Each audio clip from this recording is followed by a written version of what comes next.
Tragedy has struck in Jacksonville. This is not something that we are new to.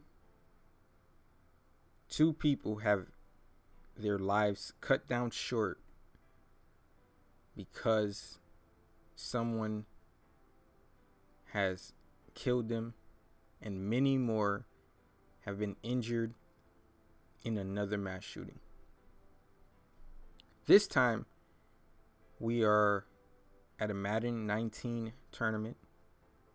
And we know that these, especially when Madden has their rollout, they have a bunch of tournaments that people are welcome to. Many people challenge and are able to make decent money from winning these tournaments.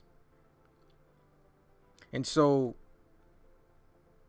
two really well-known people within the Madden community, they've won, great competitors. And I think even Taylor Robertson, one of the men, was in the Madden game. They are no longer with us. So Elijah Clayton, a young black male from Woodland Hills, California, and Taylor Robertson, a young man from Giles, West Virginia, 28 years old, died. It truly is disappointing because when I think about the people within the gaming community and what games mean to the community, we know that they were just in Jacksonville trying to do something that they love. But unfortunately, which is something that has become the norm in our society, their lives were taken away because of another mass shooting, and many more injured. And it just left me thinking, why did this have to happen? And several things came to mind. Well, three things came to mind, actually. The toxic nature within the community is something that needs to be addressed. I remember recently playing an Overwatch game, and because I chose a character that someone wanted, they cursed at me. And I'm like, wow, that's very off-putting. Because if they had said, Philo, I want that particular character, I would have gave it to them. We have to look at ourselves and ask ourselves, what is wrong with us? And you're probably asking, what does that have to do with what happened in Jacksonville? Well, it was reported that this rampage occurred because Cats lost a game in a tournament, which I think ousted him. We have to really take a deep, hard look at ourselves and realize, what do we value the most? These video games can't become our idols. It is okay to lose a video game. Losing a video game is not on the same value system as a human life. I'm truly disappointed that David Katz just did not walk away or even hung around and enjoyed the festivities of the tournament. But the sad truth is, this is a big part of our culture. We don't know how to be okay with losing video games. The competitive nature with the esports and everything that has arisen in the past couple of years, we don't know how to be okay with losing video games. And that's not right, guys. It should never come to shooting, killing, attacking, assaulting in any way. Never. It should never get to that point. So we have to do a better job of being gatekeepers.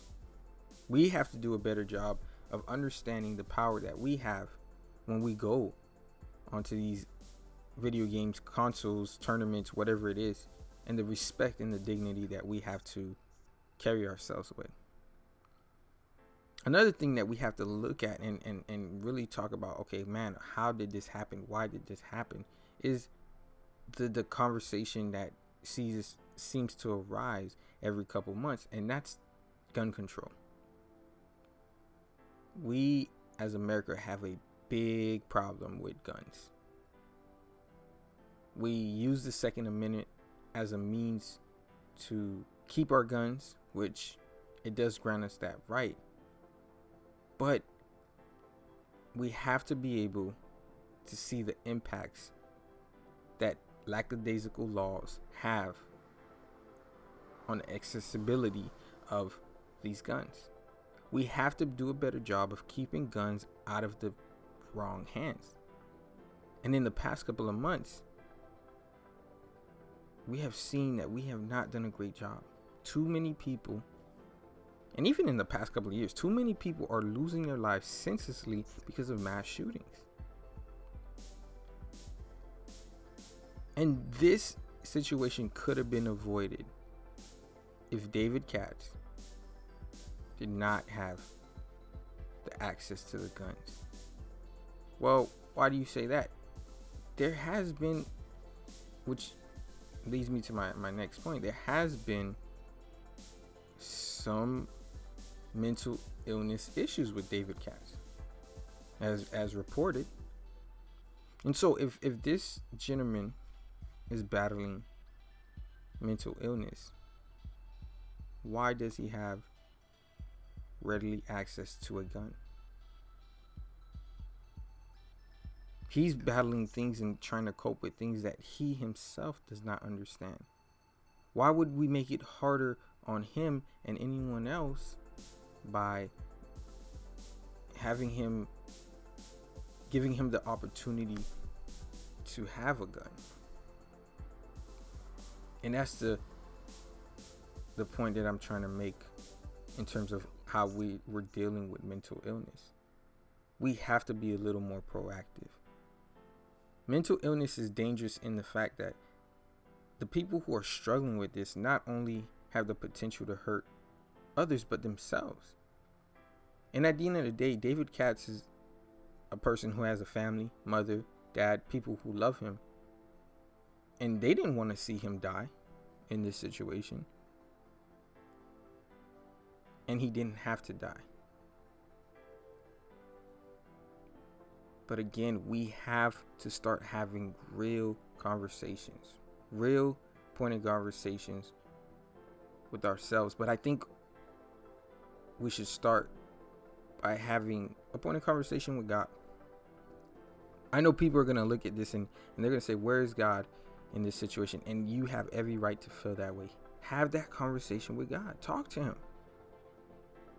I would encourage it. That's what I'm going to do, because I don't have the answers. But I want things to change. I want people to be better equipped to deal with mental illness, gun control, and me being a gamer. I want to provide a healthy platform for people to enjoy games without cursing at each other, tearing each other down. We have to be better. So I encourage having that conversation with God and really asking the questions and looking for the answers that you need. Now, we may never get that answer, but we can make decisions to be better. And while you're having this conversation with God, please let's not forget the families of the victims that were affected by this. People who have to wake up each and every day knowing that their family members won't be coming back to them.